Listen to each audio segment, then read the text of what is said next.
Olá pessoal, tudo bem? Thiago da Capitalismo falando. Antes de mais nada, peço aí para quem não é inscrito se inscrever no nosso canal e se gostar do vídeo dá um like, compartilha.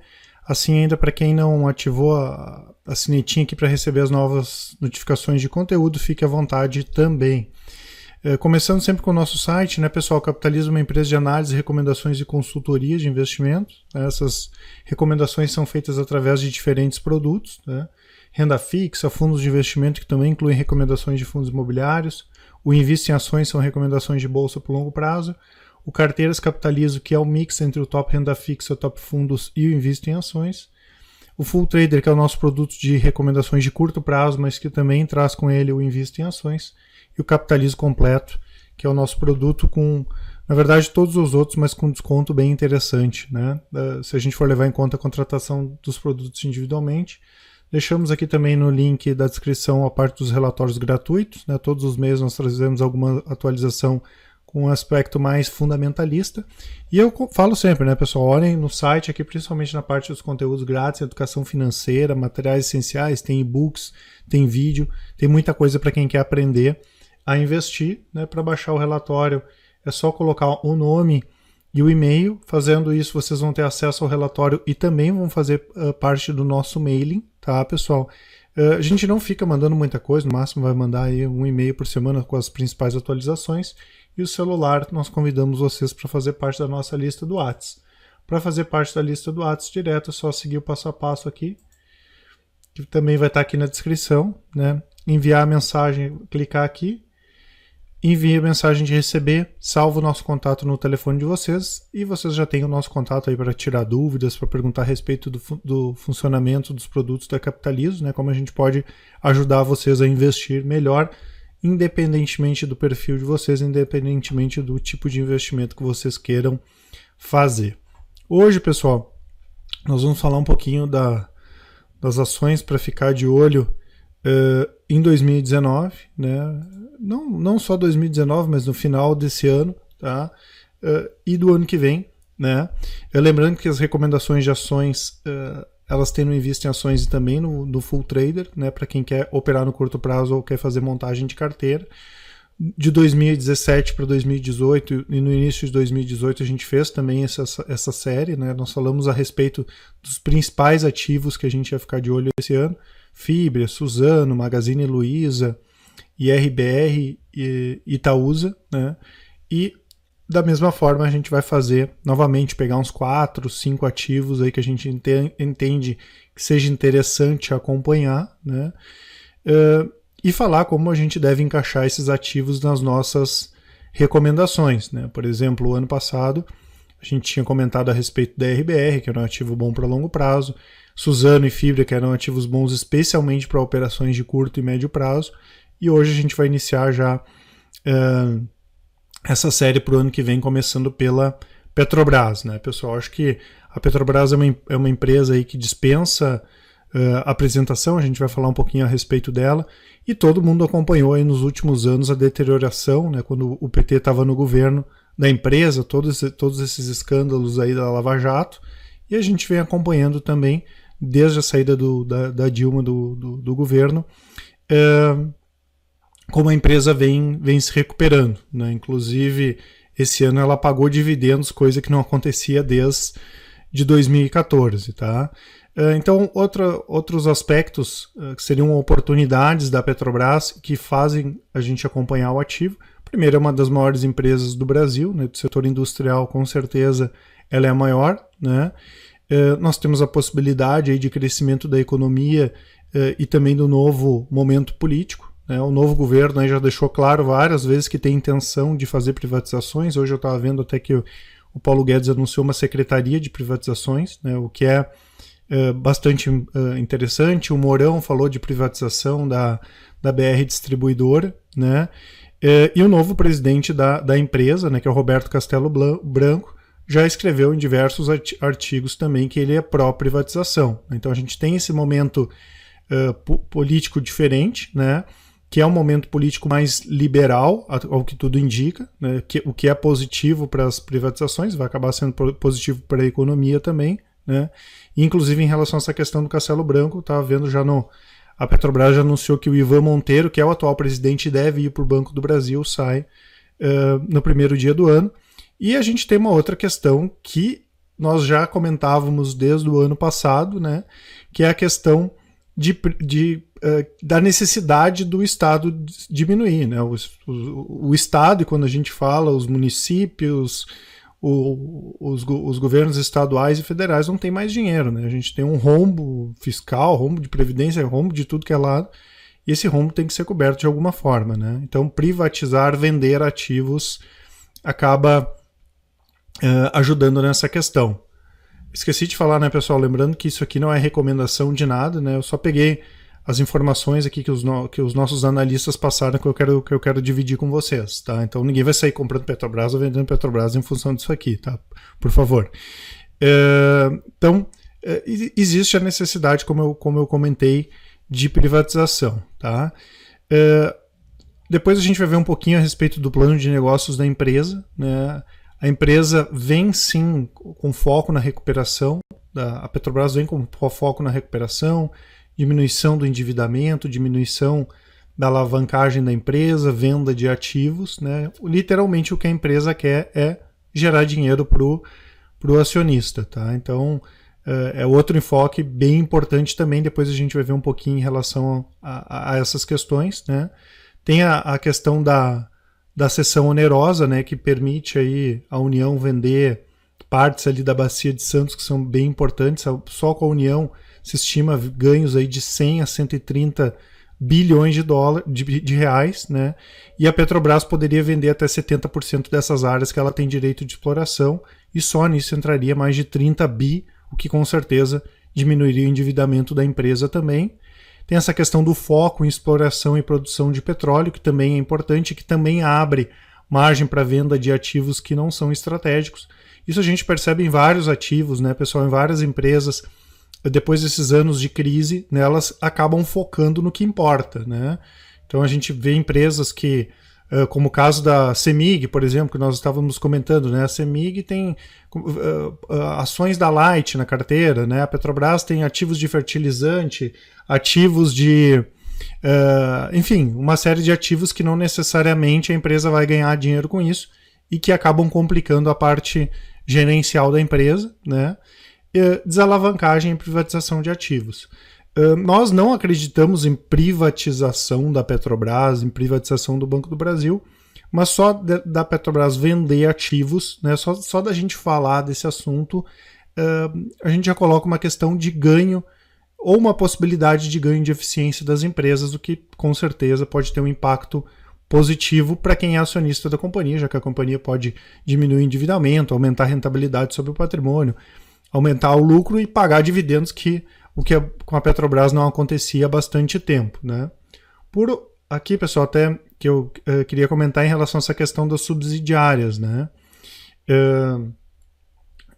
Que teriam a possibilidade, até esse aqui são só as principais subsidiárias, tem Petrobras, Biocombustível, a BR Distribuidora, né, que o Mourão falou que tem uma possibilidade grande de ter privatização, lembrando que o ano passado ela abriu capital em bolsa, Gaspetro, a Petrobras Logística e Exploração de Produção, Petrobras Logística de Gás, a Transpetro e a transportadora associada de gás, a TEG. Até a TEG não foi vendida em função de uma liminar do Lewandowski que não permitiu a venda sem a venda de ativos, né, ou a privatização de ativos, mesmo que sejam distribuidoras de empresas estatais, sem anuência do legislativo, né? Se não fosse por isso, a Petrobras já tinha vendido a TEG mais dois ativos, tá? E, obviamente, nós temos riscos, né, pessoal? O risco da economia piorar, né? Isso aí é negativo, ainda mais para o negócio da Petrobras, né, que é muito ligado com a questão da economia. E, obviamente, ingerência estatal. Nós vimos aí o que aconteceu na greve dos caminhoneiros, basicamente motivada aí pelos altos preços dos combustíveis, né?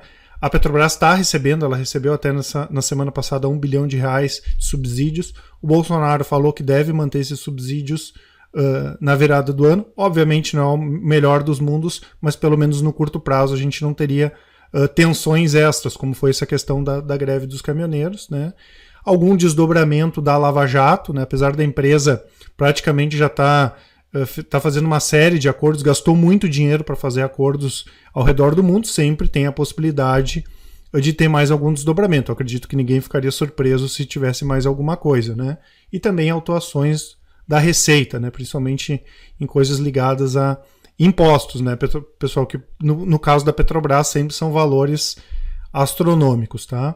Outros riscos, queda na produção, queda no preço do petróleo, desculpe, né? O que acaba sendo negativo. Depois a gente vai falar um pouquinho a respeito do preço do petróleo. E também elevados custos da indústria, né? A indústria petrolífera é uma indústria cara, né? E se o preço do petróleo cai muito, às vezes não é nem interessante para a Petrobras investir, né? E mesmo em momentos que não eram tão bons, a Petrobras estava investindo, né? Então, se a gente tem uma ingerência política, por exemplo, novamente, vamos gerar emprego aos custos da Petrobras, a gente pode voltar ao que era antes, né? Não é a tendência agora no novo governo? Não é. Mas, de novo, não é uma surpresa se acontecer. Todo mundo já viu isso acontecer algumas vezes na Petrobras, tá? Então, só falando um pouquinho a respeito da Petro, né, pessoal? Então, ela é uma empresa de capital aberto, ela atua de forma integrada na indústria de óleo, gás natural e energia, né? Ela está presente em diversos segmentos, desde exploração e produção, refino, comercialização, transporte, petroquímica, distribuição de derivados, gás natural, energia elétrica, gás química e biocombustíveis, né? E como eu falei, ela deve ter um enfoque maior ainda nos próximos anos em exploração e produção, que é o principal, né, que são os principais negócios da companhia, tá? Aqui só para a gente trazer uma visão geral da empresa, esses números aqui que estavam no site até eles estão defasados, eles são do final do ano passado, mas uma empresa que tem mais de 600 mil acionistas, boa parte deles no exterior, né? 62.700 empregados, produção diária de 2.700.000 barris, reservas provadas de 9,7 bi, 120 plataformas de produção, 13 refinarias, né? 1,8 milhões de barris por dia na produção de derivados, 55 navios, 7,7 mil quilômetros de oleodutos e 9,1 mil quilômetros de gasodutos, 5 unidades de produção de biocombustíveis, 20 usinas termoelétricas, 4 usinas de energia eólica, uma usina de energia solar, 8.227 postos e 3 fábricas de fertilizantes. Então tem uma estrutura bem robusta, né? Uma empresa gigante aí, a Petrobras. Aqui, pessoal, já trazendo a questão dos números, né? A gente pode perceber que apesar do crescimento da receita, né? Óbvio, aqui em 2014 foi o pico. Óbvio, né, pessoal? Receita depende muito não só da questão das vendas mesmo, mas de dólar, do preço do petróleo. Mas a empresa saiu de 182 bi de receita líquida em 2009. No ano passado chegou a 283 milhões, ainda longe dos 337 de 2014. A margem se deteriorando também, né? Só depois começou a melhorar. Chegou aqui a 32, 35, no ano passado começou a melhorar. O EBITDA da empresa também, que era bem elevado, né? A geração de caixa pelo EBITDA chegou a 62 bi em 2013, passou para 8,7 em 2014, né? E agora começou a se recuperar de 2015 para agora. A margem EBITDA também chegou a 8%, chegou a 3% em 2014, 8% em 2015, no final do ano passado chegou a 28%, e no acumulado agora 29% nos últimos 12 meses. Resultado financeiro, né, pessoal, bem negativo. O ano passado foi de quase 31 bi, basicamente pagamento dessas ações, pagamento de dívidas, a empresa se alavancou muito, e a mesma Petrobras chegou a lucrar 35 bi em 2010, teve um prejuízo em 2015 de 35 bilhões, o ano passado voltou para o verdinho nos últimos 12 meses, 18 bi, margem líquida também piorou muito, né? Se a gente pegar aqui, chegou a 17%, né? Nos últimos 12 meses chegou em 5%. O ROI da companhia também, né? Como ela deu prejuízo, aí o ROI vai estar negativo, né? Mas o ROI que chegou a 20% em 2009, está em 6% nos últimos 12 meses, então tem bastante espaço aí para recuperação. E como eu falei, ela voltou até pagar dividendos, coisa que não acontecia desde 2014. Aqui nós temos outros números, deixa eu só tirar aqui, pessoal. Outros números, né, que mostram essa questão da piora da empresa. Patrimônio líquido da companhia caindo de 2013 chegou a 349 bi, foi diminuindo até chegar a 252 bi em 2016. Dívida bruta crescendo de forma cavalar, né, pessoal? Em 2009 era 99 bi, até 2015 chegou a 492 bilhões, né? Esse valor aqui, pessoal, representava quase 2 vezes o patrimônio líquido da empresa e 15,44 vezes a geração de caixa medida pelo EBITDA, né? O que é muita coisa, é um absurdo, né? Lembrando que do endividamento total da empresa, 59% vence só a partir de 2022, né?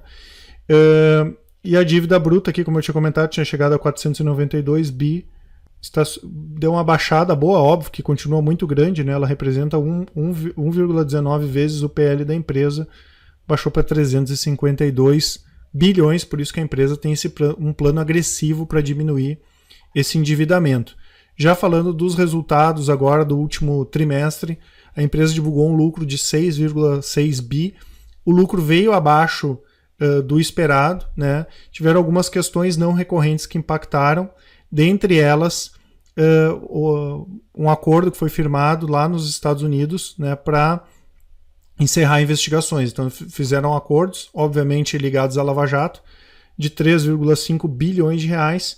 Se não tivesse acontecido esse acordo, o lucro teria sido de 10,2 bi. E mesmo assim, pessoal, se a gente considerar os primeiros 6 meses desse ano, o lucro da Petros chegou a 23,6 bi, o que é o melhor resultado desde 2011, né? Então a empresa vem conseguindo melhorar. E aqui alguns destaques, né? Maiores margens, aumento do market share na venda de diesel, menores despesas, seguindo com a disciplina de redução de gastos, e também, óbvio, né, redução de despesas com juros devido ao decréscimo do endividamento. É importante que a empresa diminua esse endividamento para pagar menos juros, como a gente viu ali. O resultado financeiro negativo nos últimos anos teve um impacto muito forte nos resultados da Petrobras. Então, mesmo não vindo tão bom quanto o mercado esperava, né, há 2 anos atrás, há 3 anos atrás, era, quem sabe não vem um prejuízo melhor do que está todo mundo esperando. Então a Petrobras saiu daquele patamar horrível que é só ter prejuízo para um patamar de lucratividade, o que é muito importante também. Nós pegamos aqui algumas partes do plano de negócios 2018-2022, né, só para trazer um cenário aí do que a empresa espera, até da parte de desinvestimentos, né, pessoal? O plano de desinvestimentos da Petro para 2017 2018 era de 21 bilhões de dólares. A empresa não deve conseguir entregar esses 21 bilhões de dólares, muito em função dessa questão que eu comentei do Ricardo Lewandowski, mas para o próximo plano, né, que vai ser 2019 2023, deve-se manter essa questão dos desinvestimentos, né? Tanto os desinvestimentos, pessoal, quanto a questão da cessão onerosa. A cessão onerosa era para ter sido votada dia 27, aí voltaram para... Então, aí comentaram que iam votar hoje, talvez vão votar amanhã, né? Enfim, daí é que depende... Ela já foi aprovada na Câmara dos Deputados e tem que ser aprovada no Senado, né? Aí tem essa questão de politicagem, como agora está virando, né, pessoal? Vai sair boa parte desses senadores, vão entrar novos. Quanto mais eles conseguirem atrapalhar agora, melhor para eles, né? Então a gente não sabe se isso vai sair agora, né? Da mesma forma esses desinvestimentos, mas está tudo engatilhado. Acho que essa é a questão principal. Pode se frustrar um pouquinho no curto prazo, porque não sai agora ou sai no mês que vem, maravilha, mas dificilmente a gente não vai ter essa questão da cessão onerosa sendo aprovada, mas pelo menos 30 bilhões aí para a Petrobras diminuir no seu endividamento, e também em relação a essa questão de vendas de ativos, tá? Isso é tudo questão de tempo, né? Então, do plano de negócios, pessoal, o que dá para perceber aqui, né? A expectativa da dívida líquida em relação ao EBITDA, que eles usam o EBITDA ajustado, né? Deixa eu só tirar aqui. Que é sair de 5,1, que era em 2015, a projeção é de 2,5 para esse ano, né? A redução aqui, se comparar de 2015 para para o terceiro trimestre do ano passado foi redução de 40%, né, no endividamento. A gente percebeu ali que o endividamento continua alto, mas caiu bastante. Tem em relação a essa questão do petróleo também, né, pessoal, que é um risco, né? A Petrobras, seria interessante pelo menos o petróleo estar a $60 por barril, o Brent, né? Óbvio, né, pessoal, o petróleo é uma commodity, né? Depende muito da questão de como está o mercado mundial, mas especialmente o mercado americano. Hoje a oferta ela está um pouquinho maior do que a demanda, isso acaba não sendo muito positivo, tanto que a gente vê nas últimas semanas aí o preço do petróleo em queda, e obviamente qualquer ruído em relação ao crescimento da economia americana faz com que o petróleo caia, né, que é o que tem acontecido, e pode ter sim um impacto negativo na Petro. Então dificilmente a gente vai voltar lá aqueles $100 com barril que estava ali há 5, 6, 10 anos atrás, tá? Mas a Petrobras trabalha, o que seria interessante seria o petróleo a pelo menos $60 o Brent, tá? Eles trabalham com essa projeção aqui acima de 2022 com $73 o barril do Brent, e o dólar para 2022 a 3,80, né? São premissas bastante importantes que impactam no resultado da companhia, tá? Lembrando que esses números aqui todos devem ser revisados ou então até mantidos na divulgação do próximo planejamento estratégico de 2019 até 2023. Eu peguei antes aqui, o dólar estava cotado com essa queda, né? Chegou a mais de 80 no início do ano, há uns 2 meses atrás, e hoje estava 65 com 68, né, o Brent, com queda aí de 2%, como eu falei, nas últimas semanas vem numa boa queda o preço do petróleo. Então, sensibilidade da dívida líquida em relação à questão do petróleo, né? Obviamente, quanto mais a Petrobras faturar, mais ela consegue diminuir o endividamento dela, né? Com petróleo a $50, a dívida líquida sobre o EBITDA ajustado fica em 3,7 vezes a geração de caixa. Já com uma alta do petróleo, por exemplo, a $70, essa dívida líquida sobre o EBITDA ajustado ficaria em 2 vezes, né? Então, obviamente, quanto mais alto o preço do petróleo, melhor para a Petrobras, né? Mais ela consegue diminuir esse endividamento e menos ela precisa despender dinheiro para pagar a dívida, né? Então, o perfil da dívida também vem caindo, né? O endividamento vem caindo, o perfil da dívida vem caindo. E como eu falei, né, pessoal, pelo menos 59% da dívida da Petrobras ela tem vencimento só após 2022. E aqui também, que é importante, né, pessoal, que a Petrobras tem aumento de produção. Aqui tem alguns dos principais projetos, né, esses aqui com início ainda esse ano, né, ou já entraram ou ainda vão entrar, 2019, 2020, 2021, outros projetos de produção, e 2022, obviamente é importante que a Petrobras continue investindo também em aumento de produção, continue ganhando mercado. Então aqui tem o gráfico de aumento de produção esperado até 2022, óleo no Brasil, gás Brasil, óleo e gás no exterior, aqui já incluindo os desinvestimentos possíveis. E aqui, né, pessoal, investimentos focados em projetos mais rentáveis, né? Boa parte dos investimentos, como a gente havia comentado, vão ficar em exploração e produção de petróleo, que deve ser onde a Petrobras vai dar esse enfoque maior, como eu falei, abrindo daí um espaço maior para desinvestimentos em áreas que não sejam tão estratégicas para a Petrobras. E, obviamente, também essa questão de fortalecimento de governança da empresa, né, pessoal? Ninguém quer que aconteça com a Petrobras o que aconteceu uma nova Lava Jato. Então, a empresa vem tomando uma série de medidas aí para que isso não ocorra novamente. Tá? E aqui, pessoal, eu quero passar para vocês como normalmente é tratada a questão da Petrobras em termos de recomendação na Capitalizo, né? Ela não é um ativo que a gente dificilmente recomendaria para longo prazo, né? Ela tem uma série de questões cíclicas, essas questões de ingerência também diminui um pouco da previsibilidade de longo prazo, né? Porém, ou seja, não colocaríamos ela do lado do uma Itaúsa, por exemplo, não seria um ativo para ter 3 anos, 10 anos em carteira. Porém, para recomendações de médio prazo, desde aquelas recomendações de curto prazo, seriam recomendações de day trade, swing trade, até recomendações por análise fundamentalista, pensando para pegar um timing, né, um ano, quem sabe, 2 anos, 6 meses, a Petrobras se comporta muito bem, né, pessoal? Tanto que quando a gente olha, por exemplo, aqui o preço, vou pegar a Petrobras aqui, vou pegar do último ano para cá, pegar para não ir muito longe, mas olha o que acontece com o preço do ativo, né? A gente pega de julho uma alta de 115%, julho de 2017, depois pega uma baixa de 46%, mais uma alta de 51%, baixa de 20% e alta de 61%. Então ela se comporta de uma maneira bem interessante, especialmente para análise técnica, né, justamente por esse perfil mais cíclico da empresa, e também, como é um case de recuperação, né, boa parte dessa recuperação obviamente já está embutida ali no preço, mas ela pode alcançar novos patamares, porque como a gente viu ali, ela tem bastante para onde recuperar, né? Então qualquer sinalização de venda de novos ativos e a concretização desses cenários, concretização de um cenário de recuperação da economia e como do petróleo mais alto também, pelo menos se mantendo acima dessa casa dos $60 o barril, isso pode trazer mais notícias boas para a Petro, e essas notícias que não estariam até agora precificadas. Então abre sim oportunidades. Obviamente, para operações de curto prazo, pode aparecer oportunidades tanto na ponta de compra quanto na ponta de venda.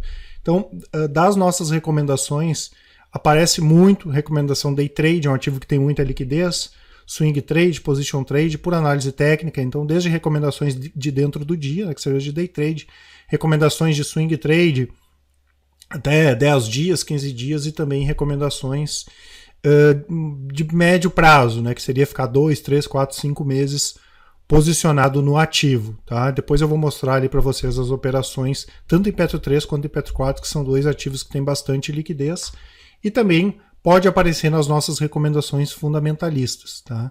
Então, no nosso produto Invista em Ações aparece esse tipo de recomendação fundamentalista, e no Full Trader aparece tanto as recomendações de curto prazo quanto as recomendações fundamentalistas.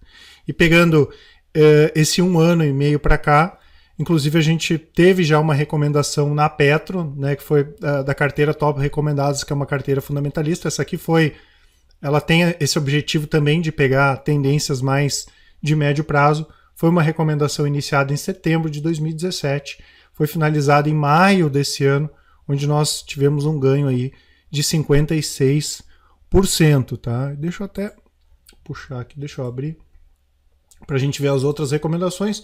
Óbvio, day trade eu não vou repassar aqui porque é muita coisa, né, pessoal? Deixa eu pegar aqui. Só para a gente ver como a Petro responde bem, tá, das recomendações. Ó, vamos pegar de 1 ano e meio para cá. Começar pela Petro 3. Recomendações de day trade. Desculpa, swing trade. Ó, isso aqui foi o que nós tivemos de recomendação swing trade na Petro. 3, né? Todas realizadas esse ano, uma com prejuízo de 4, outra no 0 a 0, outra com ganho de 14,24%. De position trade não teve nada. Rastreador também não. E Petro 4. Swing trade, tivemos essas recomendações aqui.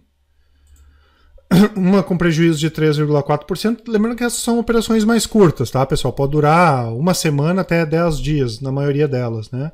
Uma com ganho de 1,51, outra com ganho de 2,79 e outra com ganho de 4,84. Position trade. Uma com ganho de 12,2%. Essa foi em agosto do ano passado até setembro do ano passado. E do rastreador de tendências nós tivemos 5 operações na Petro do ano passado para cá, uma com ganho de 21%, desde julho do ano passado para cá, uma com ganho de 21%, outra com ganho de 29%, outra com ganho de 4%, outra com ganho de 13% e outra com ganho de 23%.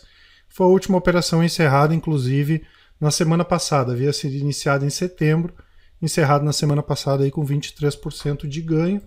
E além disso, a Petro também aparece nas recomendações de long short, tá? Vamos ver o que tem na long short aqui da Petro de julho do ano passado para cá. Nós tivemos essas operações aqui, deixa eu só me tirar daqui.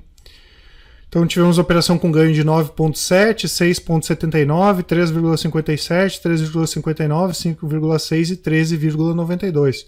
Então nós tivemos 6 operações de long short na Petro de julho do ano passado para cá, todas acabaram finalizando no positivo, né? Como eu falei, é um ativo que respeita muito bem, principalmente essas tendências aí de curto prazo. Então abre oportunidade, pessoal, para recomendações de médio prazo, de curto prazo e até recomendações de day trade. É um ativo muito bom para isso, né? Então isso que eu queria comentar com vocês, pessoal. Muita coisa interessante em relação à questão da Petrobras. É um ativo que a gente vai ficar de olho no final desse ano e no ano que vem inteiro para todos os tipos de recomendações aqui na Capitalizo. Não deixem de baixar os relatórios, né? Não deixem de se inscrever no canal. Qualquer dúvida que vocês tiverem, pessoal, preferencialmente podem colocar ali no WhatsApp, que fica mais fácil para responder todo mundo, mas podem colocar aqui nos comentários também, tá certo? Um abraço a todos e até mais.